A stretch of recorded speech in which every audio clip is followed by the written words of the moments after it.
Today we're going to be in 1 Kings chapter 7 today.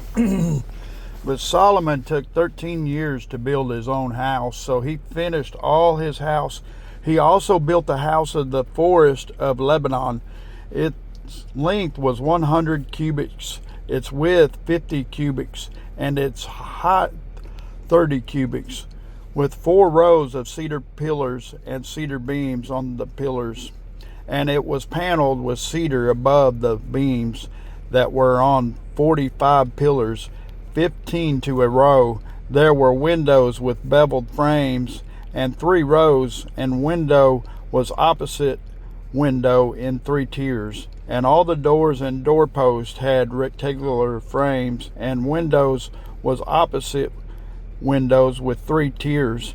He also made the hall of pillars. Its length was 50 cubits and its width 30 cubits, and in front of them was a portico with pillars, and a canopy was in the front of them. Then he made a hall for the throne, the hall of judgment, where he might judge, and it was paneled with cedar from floor to ceiling. And the house where he dwelt had another court inside the hall of like workmanship. Solomon also made a house like this hall for Pharaoh's daughter, whom he had taken as a wife. All these were of costly stones, cut to size, trimmed with saws inside and out, from the foundation to the eaves, and also on the outside to the great court. The foundation was of costly stones, large stones, some 10 cubits and some 8 cubits.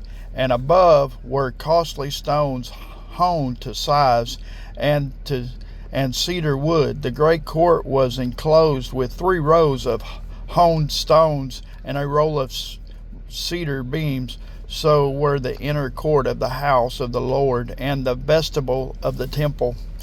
Now King Solomon sent Brahuram from Tyre. He was the son of a widow from the tribe of Naphtali,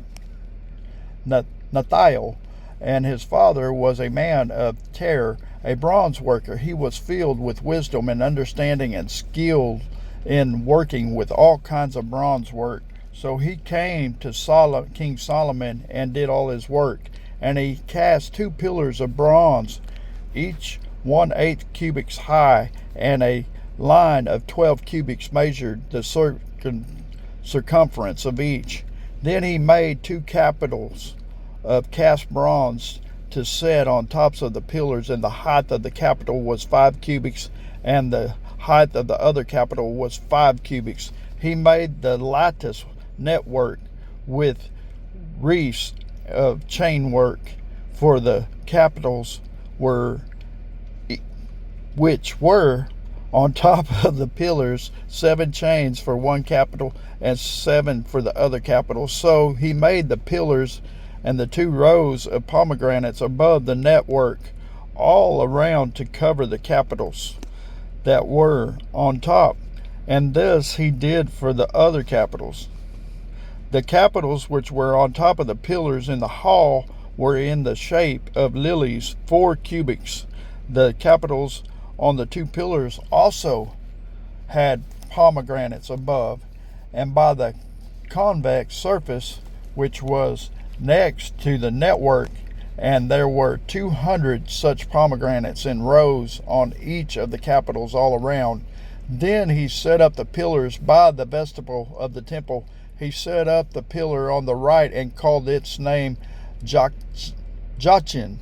And he set up the pillar on the left and called its name Boaz. The tops of the pillars were in the shape of lilies, so the work of the pillars was finished. The sea and the oxen.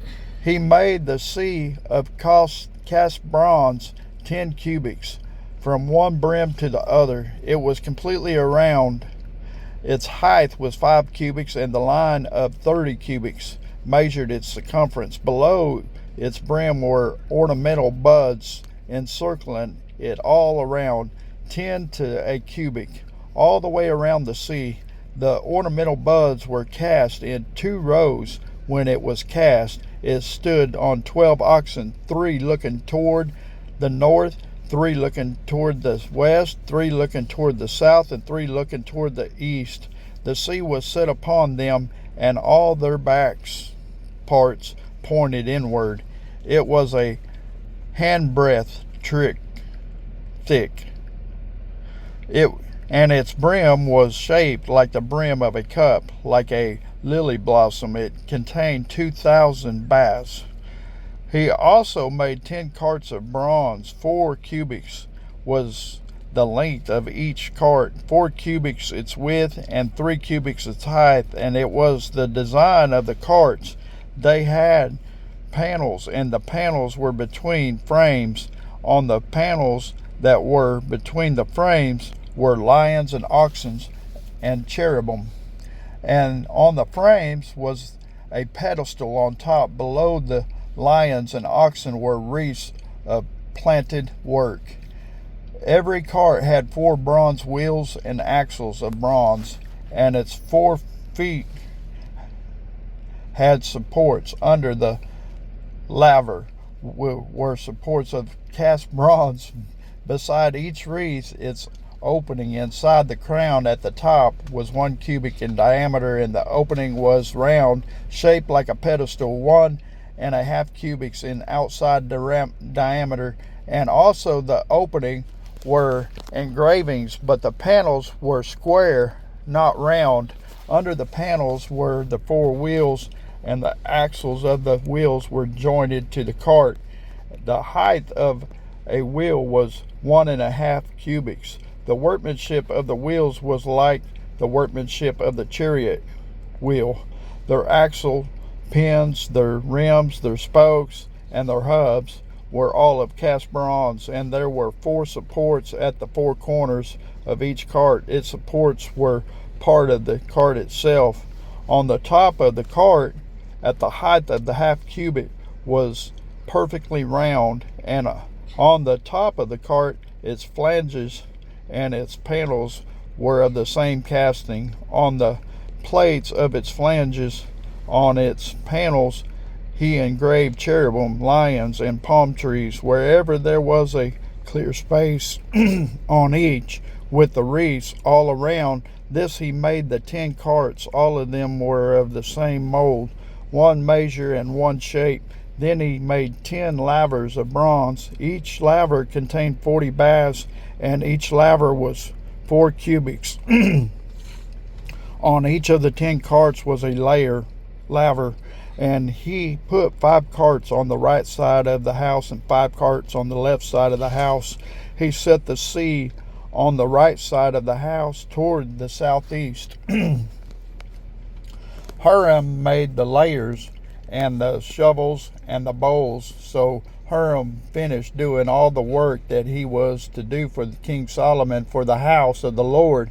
The 2 pillars, the 2 bowl-shaped capitals that were on the top of the 2 pillars, the 2 networks covering the 2 bowl-shaped capitals, which were on the top of the pillars, 400 pomegranates for the 2 networks, 2 rows of pomegranates for each network, to cover the 2 bowl-shaped capitals that were on the top of the pillars, the 10 carts, the 10 layers on the 10 lavers on the carts, 1 sea, and 12 oxen under the sea, the pots, the shovels, and the bowls. All these articles which Huram made for King Solomon were for the house of the Lord, were of burnished bronze.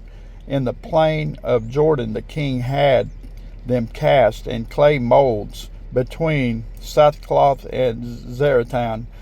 And Solomon did not weigh all the articles, because there was so many. The weight of the bronze was not determined. This Solomon had all the furnishings made for the house of the Lord: the altar of gold, the table of gold on which was the showbread, the lampstands of pure gold, 5 on the right side and 5 on the left side, front of the inner sanctuary, with the flowers and the lamp and the wick trimmers of gold, the basins, the trimmers, the bowls, the ladles, and the censers of pure gold, and the hinges of gold, both for the doors of the inner room, the most holy place, and for the doors of the main hall of the temple. So all the work that King Solomon had done for the house of the Lord was finished. And Solomon brought in the things which his father David had dedicated, the silver and the gold and the furnishings. He put them in the treasuries of the house of the Lord. Amen.